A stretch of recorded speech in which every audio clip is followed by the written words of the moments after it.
research to really bring public awareness to people and say this is why people are dying, women are dying in labor. This is why people need to know why, so that they can take preventive measures to stop it from happening.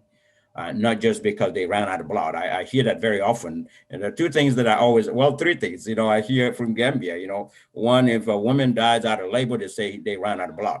I mean, is everybody going to run out of blood? If that's the case, why can't we get a blood bank in there, and get enough blood supplies? And also, people get sick, and the first thing you hear is they get high blood pressure. I said, is that the only thing Gambian doctors know? I mean, this is no offense, but I'm just saying, is that the only thing they know? Everybody that gets sick is a high blood pressure or diabetes. Those are the two things that are very common that I hear from Gambia a lot. So in women's case, I'm curious to see what caused this, because we need to find a solution for it and stop it from happening.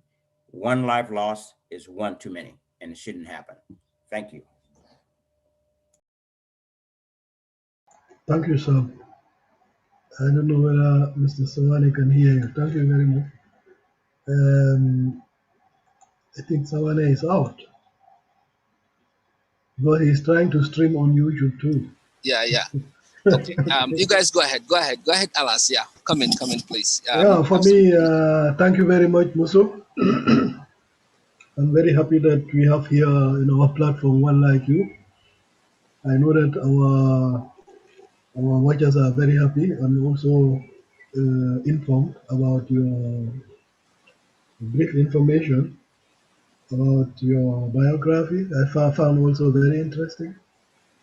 And it's good that somebody comes out and says something, because what you went through, I'm sure that many went through too, but they don't have the chance to come out and say something due to maybe lack of honey, or due to our traditions and so the cultures, what is disturbing still, like you, many people, because even some suggested this, that you go to TVs and, it's very nice. I mean, I would also support that.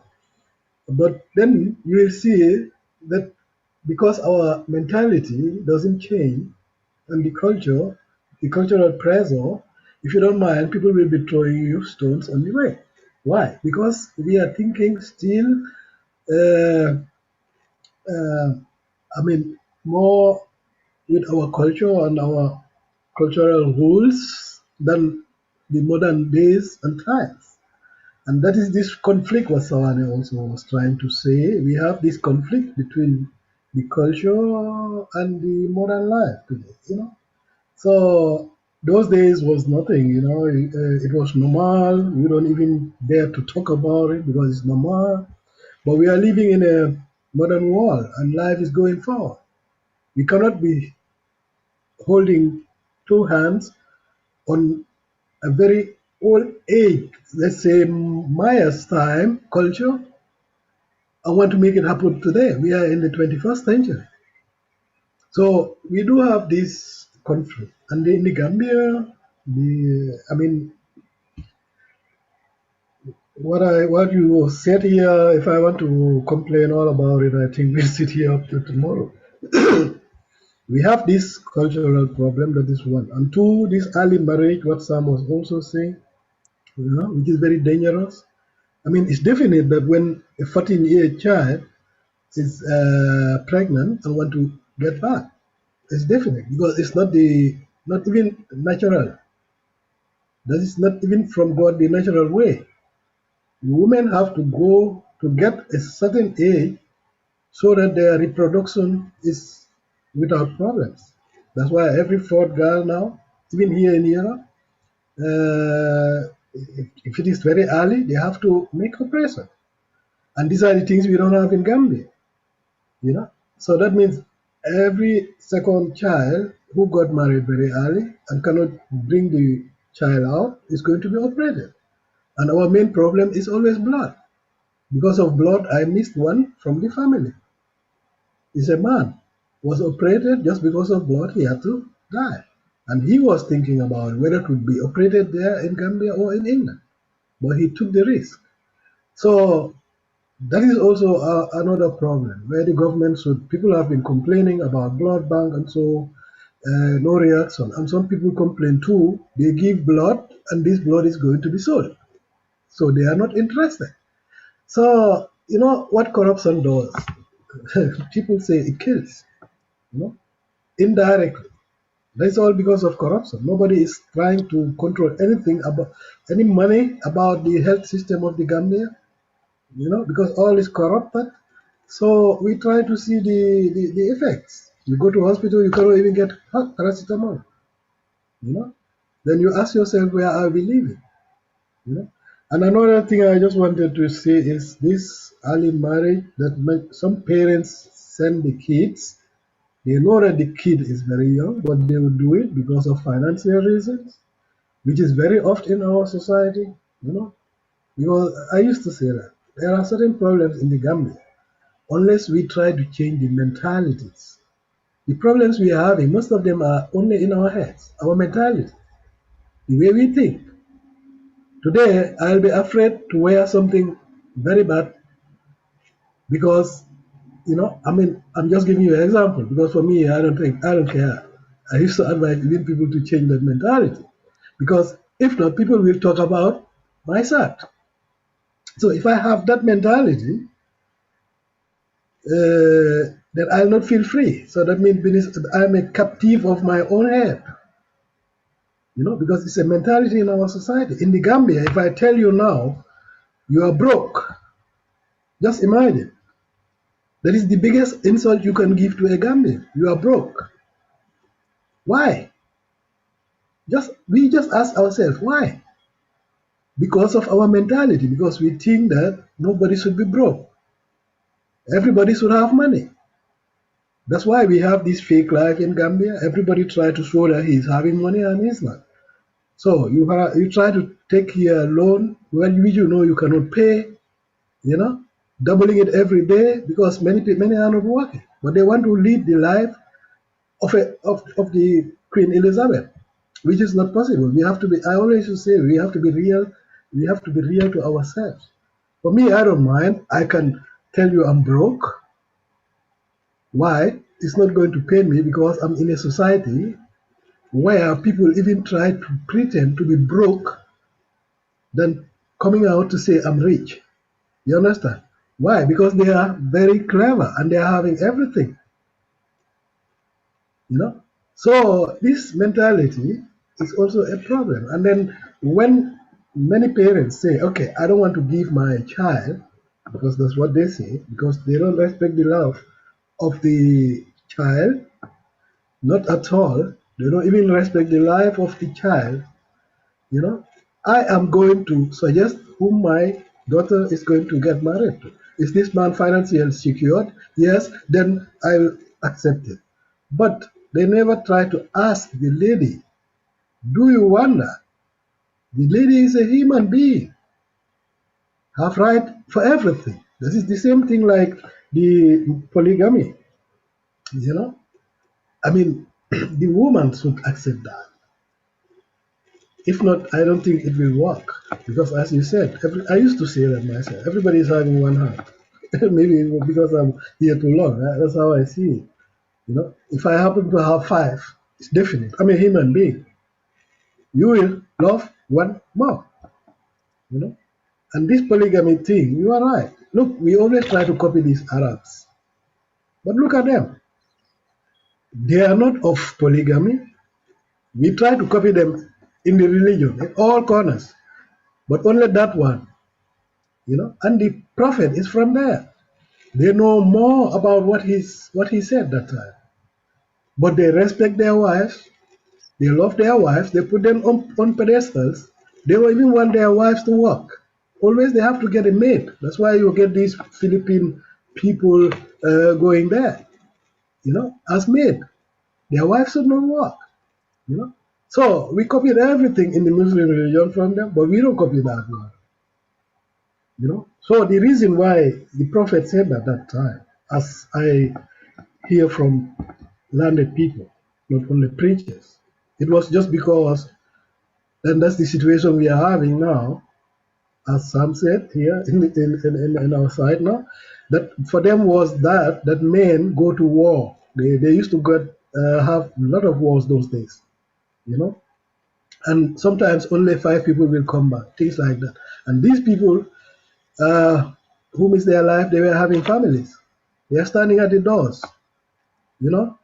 So that's why the prophet said, okay, people who can afford it, because he knew that many people will be without fathers, and it would not go. So that's the reason, you know. So if we Muslims want to take that as reason, we have to look for somebody whom we can take care of, or three who we can take care of, not to bring them in the house and then start to give them hard complaints. That's not the reason. Or you cannot feed them. That's not the reason. When they're quarreling every day, that's not the reason. But many people take that as excuse, you know. I think this one we have to be careful, not that we even have more backers than Tiabas, you know, because there's a misunderstanding somehow. It's just like social welfare those days. And it's definite. Even I myself, I'll suggest that too. Because who is going to feed them?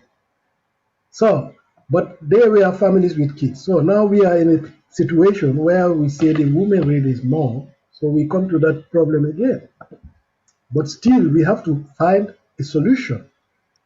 We cannot just say, okay, you know that women are more, I'm going to marry 7. You know, that's not the way. Make sure that you can do it, as Sam said. You can afford it, and then don't waste their lives. And today, this modern world, many women are not even dependent to men. You can see it. You know, when they get the education, they can work and they can build a very good life, and they don't have. This is why people will tell you, why should I marry? But they are having maybe 2 children. That's what they wanted. They don't want any man to take care of them. Maybe that will be a solution when we say, okay, we don't want to have our sisters outside, maybe, and because it's difficult. So for me, I just wanted to end that. Thank you very much that you were very open here and then inform our audience also about all what's going on. But it's definite that we try to see this conflict between the culture and the modern time to see there must be a compromise, I think. So thank you very much. Thank So you, yeah, Alas. Thank you, Alas. Thank you, Alas. Yeah.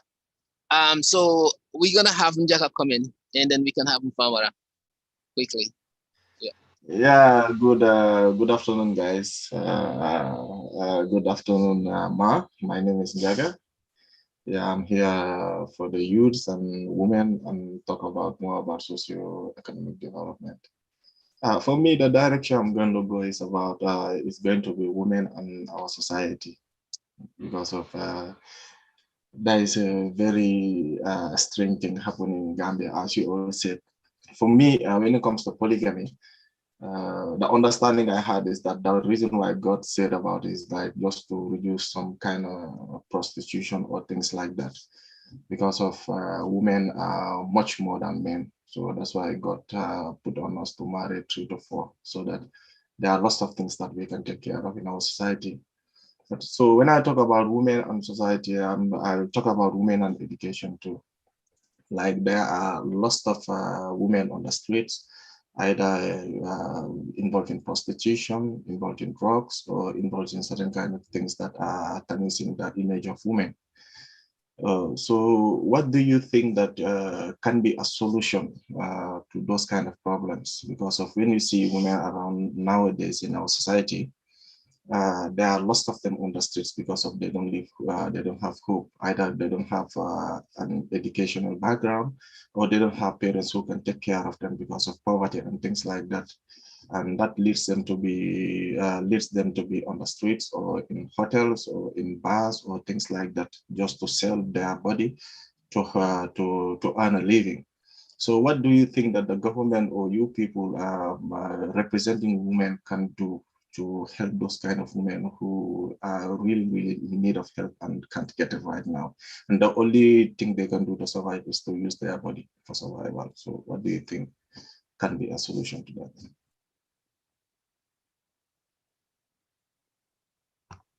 Sorry, I was on mute. So I look at that from 2 point of views, from 2 perspectives. That one, there are women who are involved in, and we now don't use the word prostitution, we say sex work, as opposed to prostitution, because prostitution is very degrading to a great extent. So there are two point of views. There are those women who are engaged in sex work because they don't have any other means of livelihood. They've tried everything that they could, and they've not been able to find anything else, and they need to be able to survive and to live, and they choose that.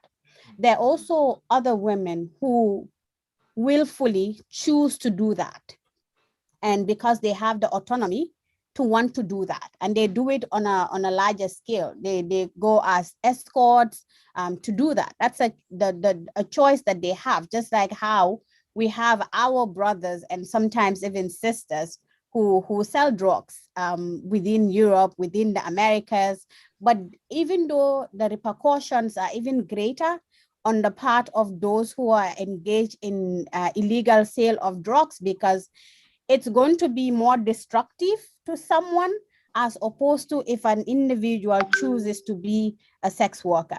Yes, our society looks at those women as people who are promiscuous, as people who are wayward, and they look at our brothers differently who are engaged in illegal sale of drugs, because that will bring them more money. But what that person does is no longer an issue. But if the person is able to build a nice house, a very fancy house for the family, nobody questions where the money comes from. But then if a person is also trying to make livelihood, means of livelihood, particularly in the context of Gambia, where even for highly educated people, the salary scale here is perhaps the worst in the world. You would see someone who is teaching, and often when I tell my colleagues, oh, I'm at the university, and they'll be like, oh, you must be getting a lot of money.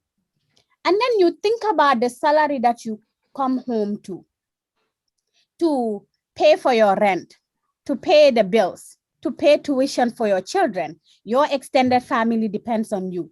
That's almost impossible for people who are even educated and have a full-time job. Many of us don't just have one job. You rely on your full-time job, you get a part-time job, you get consultancies, which are also part-time jobs, in order to be able to sustain yourself and also take care of not just your immediate family. We understand the context that we come from, that you will take care of your immediate family, your extended family depends on you. When it is Ramadan, when it is Eid, you would have several requests. You would have to figure out a way of, even if it is going to be once in a while, to take care of them. That is how that's how communal we live. So for me, government needs to do two things. For the people who want to do that on a willful level, there needs to be at least some respect on the part that that is a decision that they made. For me, it's about when people ask me things around religion, I said religion is a very private matter. It's a very personal matter. My relationship with Islam is my relationship with God. It doesn't involve a third party. A third party can look at me, oh, she's covered, maybe she's a saint. I am not, but that's a relationship that I have with God. Does that give me power and authority to judge another person, like another woman who is not covered? No. I've seen women who are not covered being even more religious than I am, not missing prayers. Wherever they are, they're like, Abal makala majuli, wala mfu kalo la ngasali. They don't miss a prayer. And I've also seen my sisters who are wearing the hijab, including myself, sometimes even struggling to keep up with your prayers.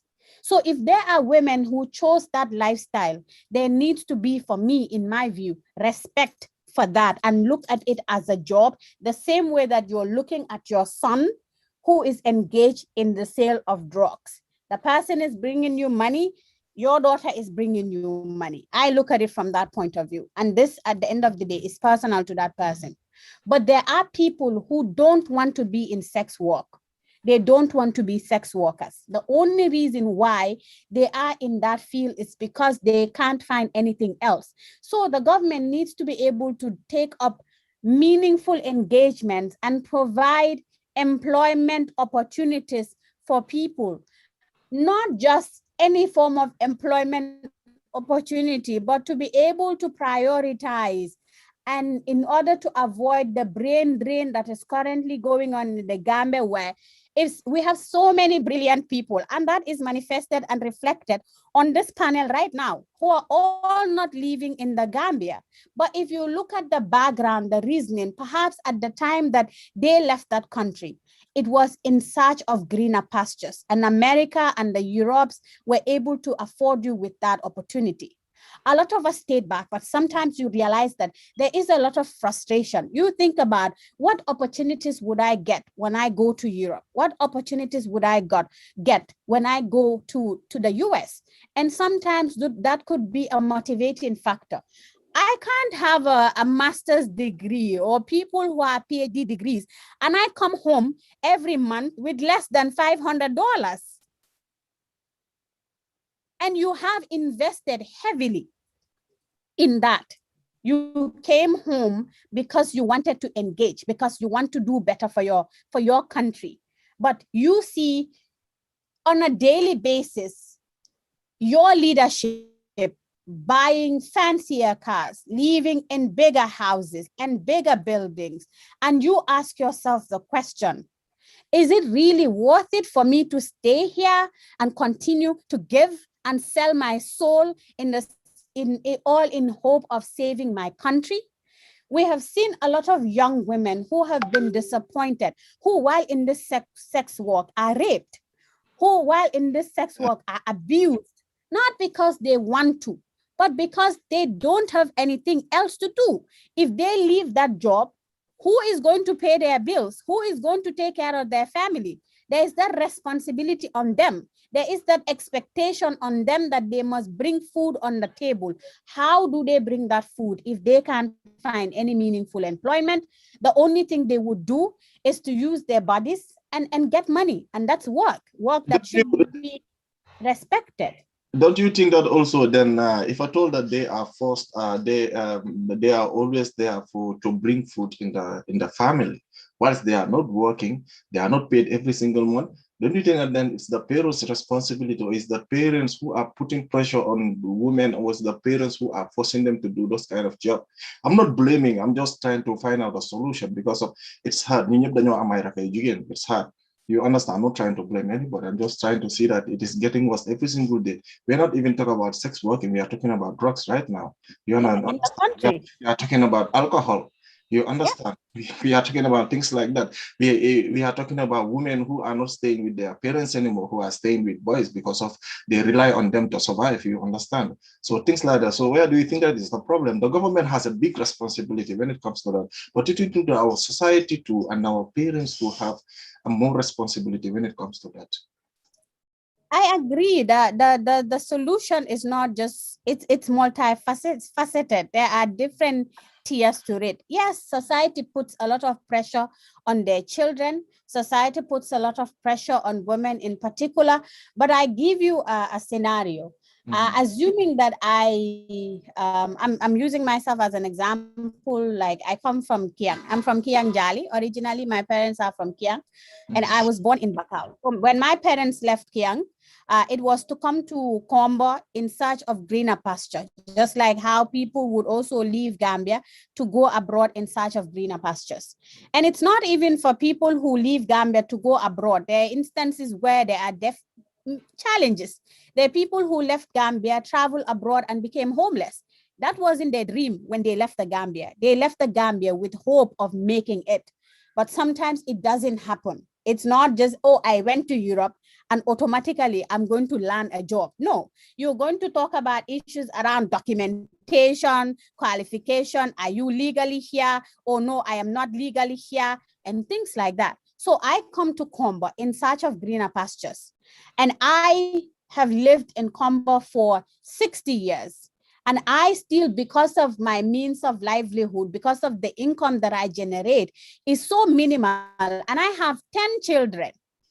So, and I am now 75 years old. I don't have any others. I can't do anything else. I am retired now. Even if I want food on my table, I can't.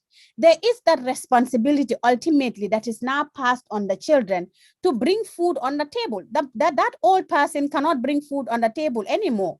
So there is that natural, by default, pressure that is put on the children for them to be able to put food on the table, especially in instances where it's an extended family and everybody is talking about suma dombi mo figina teki, suma dombi mo neka di defli, suma dombi mo neka di defli ni.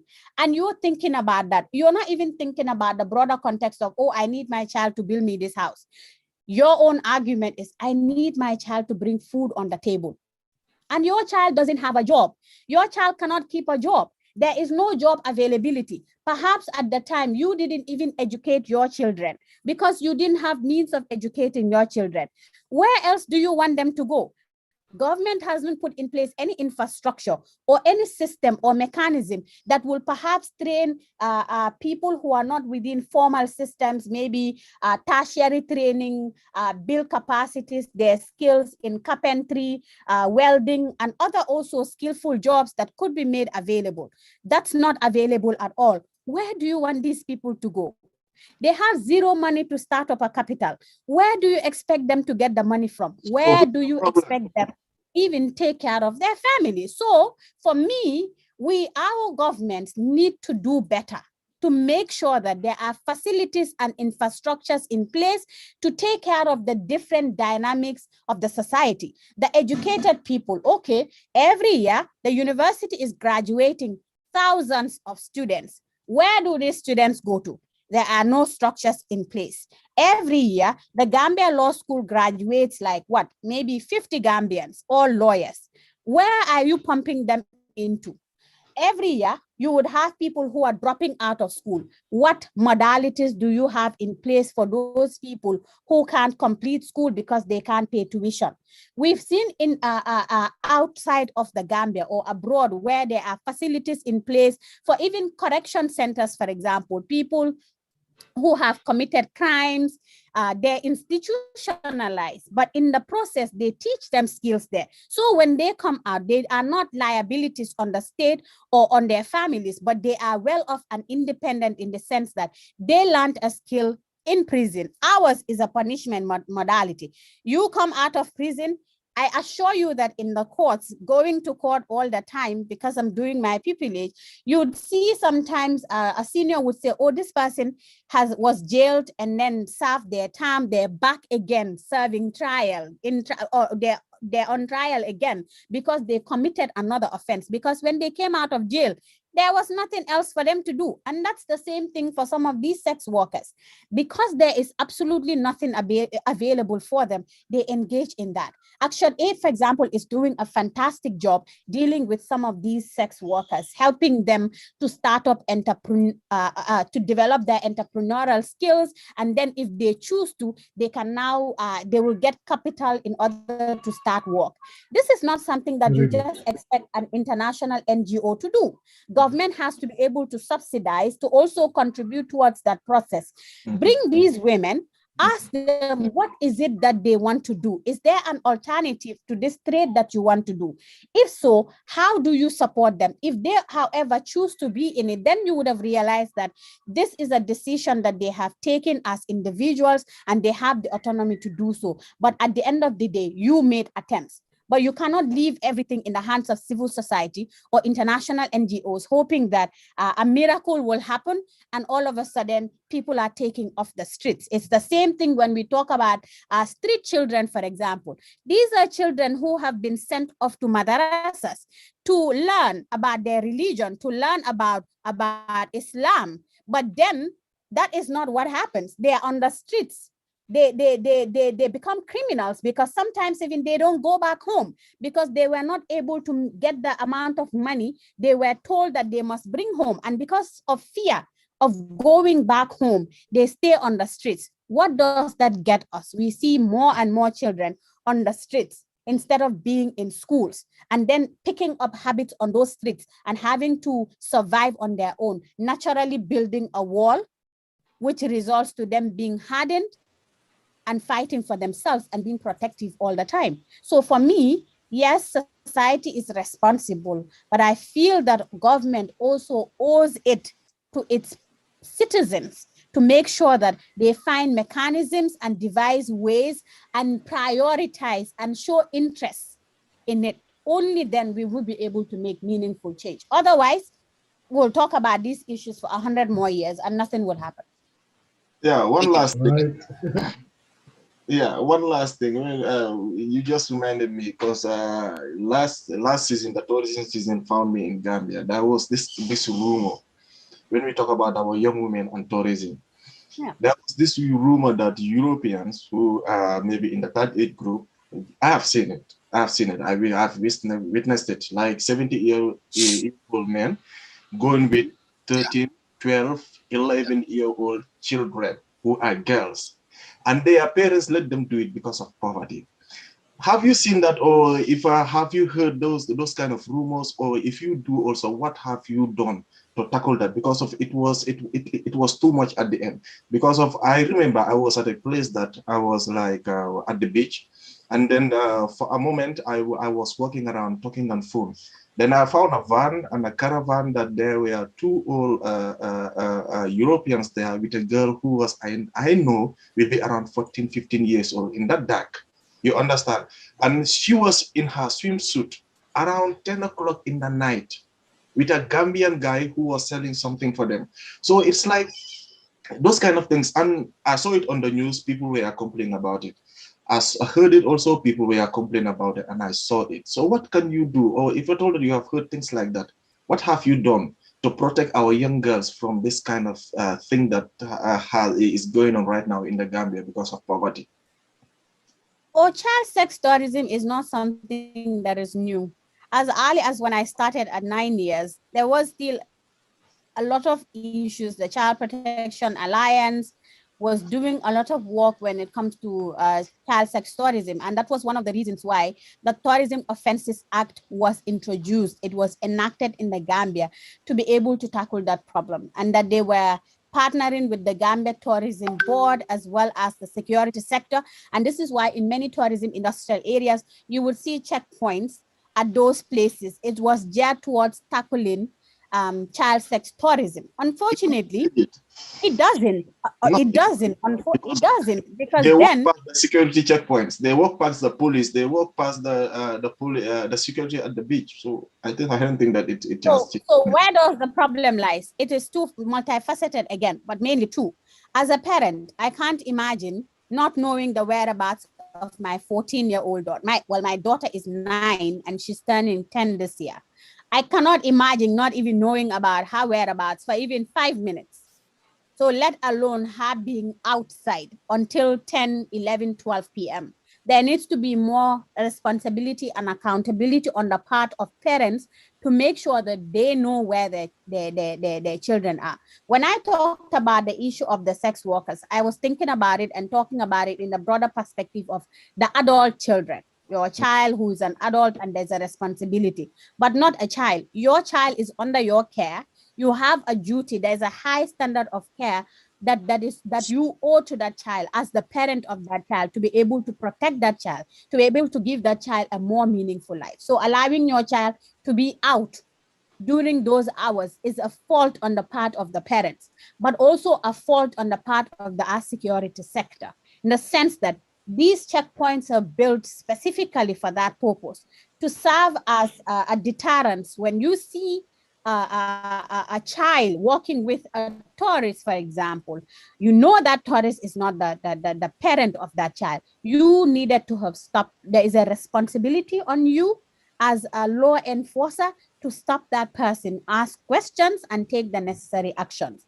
They were not just there for purposes of stopping people who are driving. They're there for purposes of tourism, to avoid sex tourism and also trafficking, because this is how it became common and rampant. This has been ongoing for beyond 2009 even, and it still is happening, unfortunately. Yeah. So there needs to be accountability on the part of the state, because the state owes responsibility. Under human rights law, you have the duty to protect your citizens, We start with the duty to respect first. As a state, you owe the duty to respect, and that would mean you have to ensure that you do not interfere in the exercise of the fundamental rights of your citizens or persons who find themselves within the jurisdiction of the state.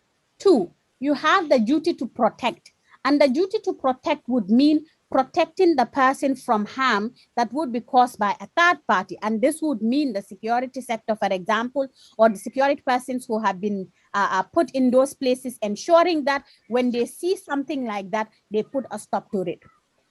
The duty to fulfill. The duty to fulfill would mean putting in place mechanisms that will ensure the realization of that right. For example, if you're saying that you're protecting young children, for example, from tourism, sex tourism, as well as trafficking, you need to ensure that you put in place mechanisms like the establishment of the tourism board, the security within the tourism sector as well, putting those checkpoints there so that you would be able to monitor and identify potential perpetrators.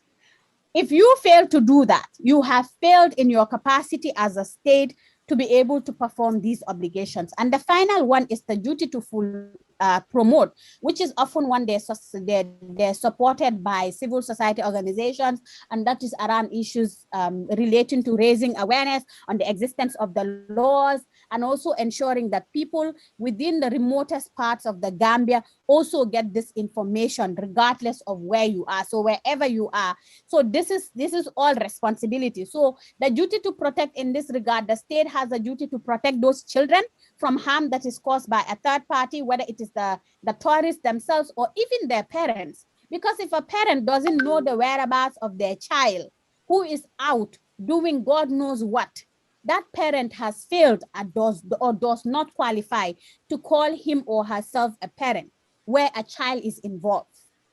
So the government also needs to perhaps take up more action. I mean, like you live in Europe, Mr. Ceesay and Mr. Sawaneh live in the United States. Mr. Ngerr also lives in Europe, I believe. So you can imagine how children are protected and how the state is very, very much taking concrete steps. You can't even think about neglecting your child. And Famara also live in the United States. I mean, here is a crime, and if you don't take care of your child as a parent, you have problem with the state. I think that Sweden, the same thing. Corruption. It's The not problem just is poverty and corruption. No, it's not just poverty. For me, if you have an adult child, there is a better leeway, right? That's an adult there. You're hoping that also the person would be able to protect themselves, even if not to a great extent. A child doesn't have that opportunity. A child is just a child. A child's role is to live as a young person, to live life and to be guided by their guardian or by their parents. That's what a child's responsibility is. Not any adult burdens or responsibility. A child is just a child. There should not be any expectations as far as how do you take care or the child being able to protect themselves in that regard. As a parent, I cannot even imagine it as a parent. Me having to let go of my child, not even knowing where they are. So there is that responsibility, but also government ultimately owes duties that they also need to fulfill. If a parent is not fulfilling their obligations in terms of protecting their minors, I'm not talking about the adults, their minors, you need to be able to take more meaningful action. But even in this regard, you look at the shelter in Bakoto, for example, which is supposed to be a place where vulnerable children would be protected. That's not the space. It's not a conducive space. It's not a safe space. Yeah. You'd rather even want to, some children would rather want to be on the streets than be in that environment because of how it is. And all of that speaks. You know issues around fostering before the child is adopted, for example, all the processes. I know it's not a perfect system as well, but where there is a case of negligence, I don't think your states they take meaningful actions, more meaningful actions than we do. We look at it from our context. Oh, it's just Africa. We don't have the means. I believe that Europe and the Americas, the way that they did not just develop today. It started from somewhere.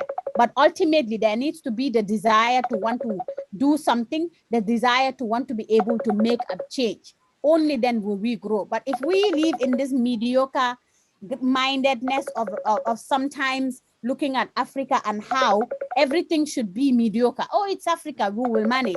We will never be as developed as the developed countries. We would always be developed. That's my position and view on it. Thank you, Yeah, thank I you, think, thank you, Thank you very much. Thank you. thank you. Thank you. I think we can have I just wanted to. Famara come in. Okay, no Alas, you want to problem. say something? Yeah. Then we No, I can. just wanted to make it clear that the whole problem, what Jaga is trying to say and what Musu is saying, when we just look, that is all under the roof of corruption and poverty. So people cannot sometimes, even a good parent can be bad because of the situation in the Gambia. We all know, and ladies, young children can do something dangerous just because of the poverty and the society. So the government, as you said, Musu, and you are very right, that is the responsibility of the government to take care of these things, you know. But people should question themselves. What is the government taking in these issues? What are the, So I think that's the saddest thing, just to see where the causes are coming from, and then why is this the situation like this, and what is the government doing about it? Because I'm sure that they know about it. Yeah. Thank you. Thank you, Alas. So we can have Famara come in. Yeah, Famara? Yeah. thank you so much, Mr. Sawaneh. Thank you so much, all the panelists. Thank you, Musu, for coming here today to share your experience with us. It's amazing listening to you, the whole of experience that you have, definitely so inspiring. So we'll encourage you to continue doing what you are doing, because, it's good to have a woman advocating for women. That's they can even more listen to you more. And obviously, we the men, we have a lot to do in terms of empowering the women. I think that is lacking in the Gambia, and we all feel guilty about that, either in our homes or in our marriage or whatever, in our community. We are not doing so much to help the women, to empower them to become what they want to be. And I think that's the gap that we have in the Gambia. But right now, I think the future of our country lies in the hands of women. Once the Gambia is prepared, to empower the women, to give them the chance to lead, to give them, the courage, to show their skills and talents. Obviously, our nation will be in a very good hands, because women are people, that they really don't want disappointment, and they are very honest, and they always want to protect their integrity. That's something women are very good at. And most of these corruptions and everything you hear, I'm not saying women are not corrupt, or they are dishonest or something. I'm not saying that, but it's very few compared to the male folks. So thank you so much, Musu, for coming out here today. I don't have much to say. And this is my second time met you. I met you in DC, where you guys on a TRC tour. I saw you. We had a time in discussion, but I'm glad to see you again, sharing your ideas. So I think this is very wonderful. And then, of course, your personal experience, because just like you, my mom was also selling a vegetable garden, paying our school fees. And in my whole family, I'm the only person that had the opportunity, to go for higher education in my whole family. And then my mom was struggling the same. And I come from Brufut, and my mom was selling vegetables, to pay for our school fees. And my grandma, was also doing very well, because my dad used to travel a lot, and then sometimes he's home, he's not. And my grandmom is also Sawo anyway. So my grandma did a lot. He was selling roasted peanut at Brufut Primary School. And through that, I was able to get educated. And I was also able to help my siblings to go to school. And when I immediately finished high school, I wanted to join the Gambia police because I come from a poor background because I couldn't afford to go. My grades were not even good to go for A levels anyway.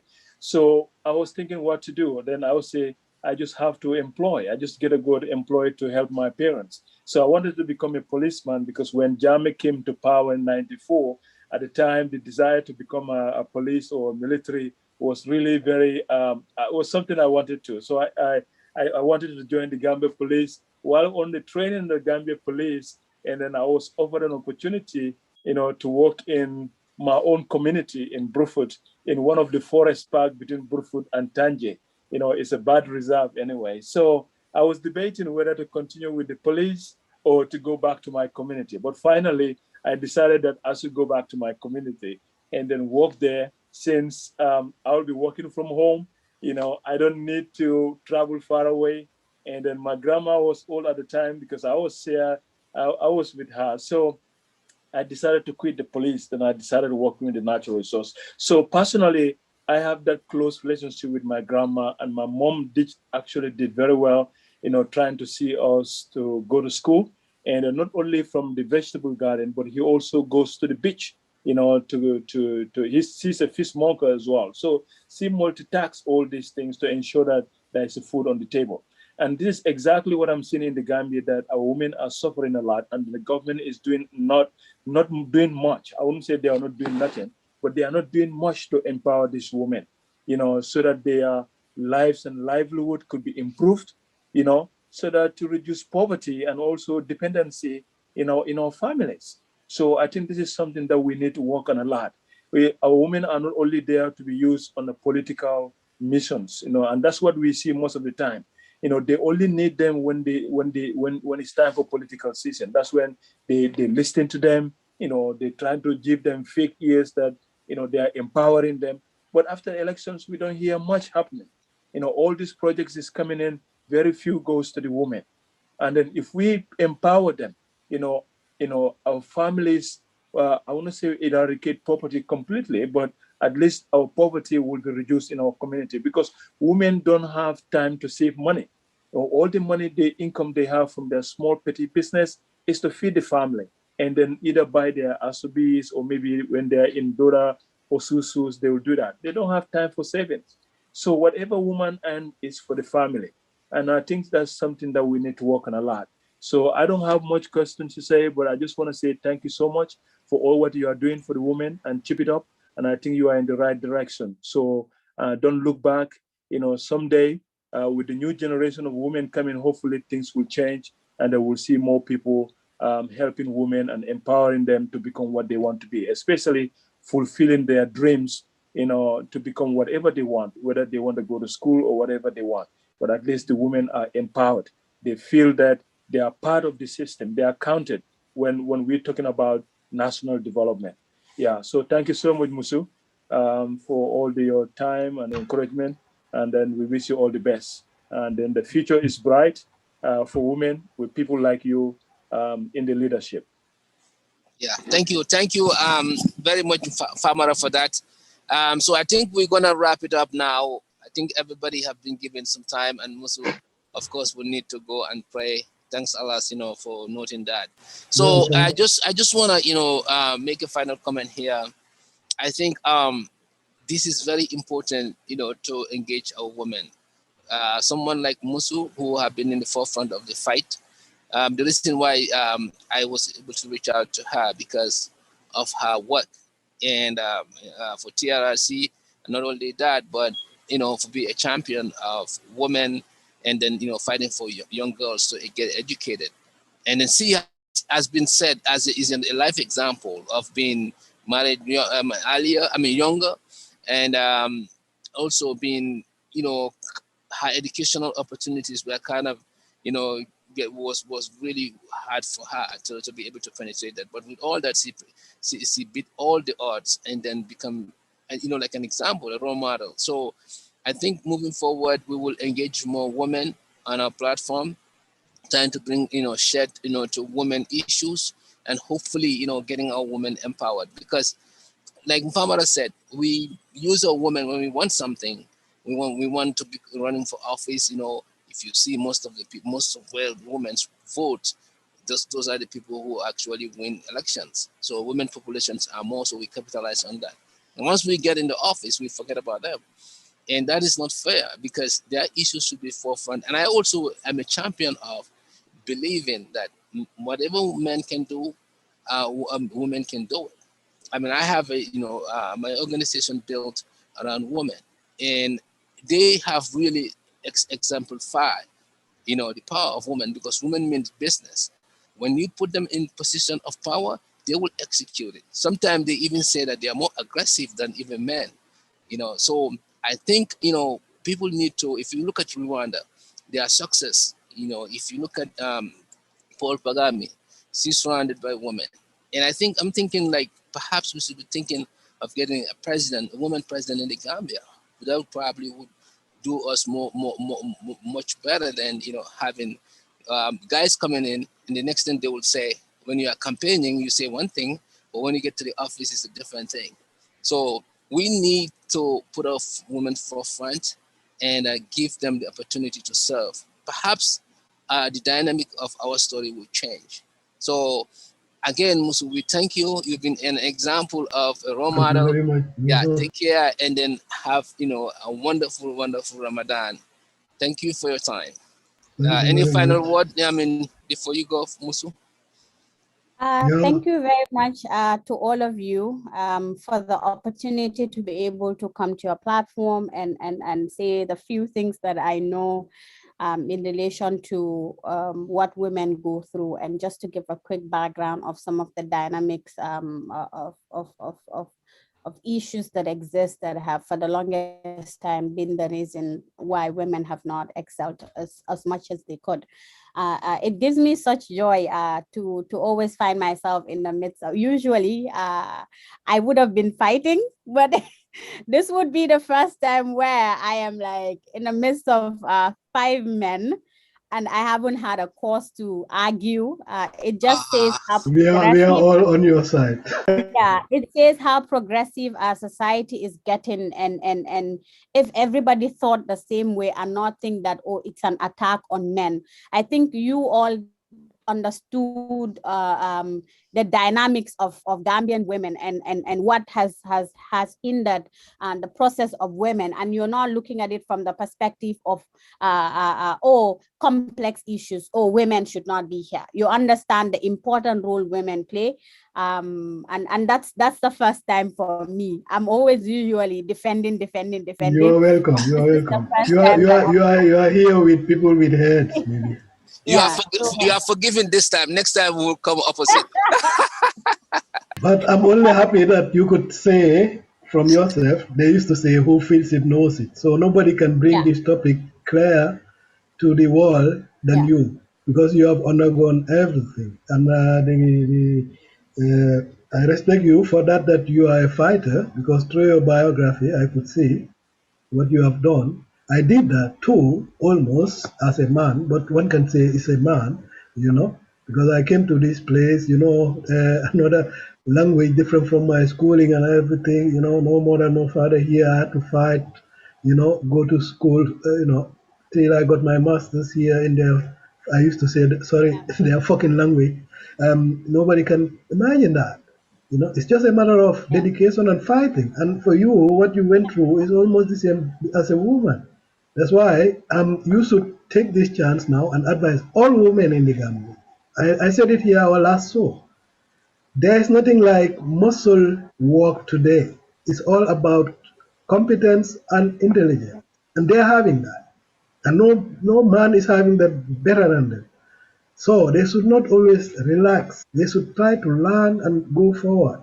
As Mr. Sawaneh said, they can even be the president. Why not?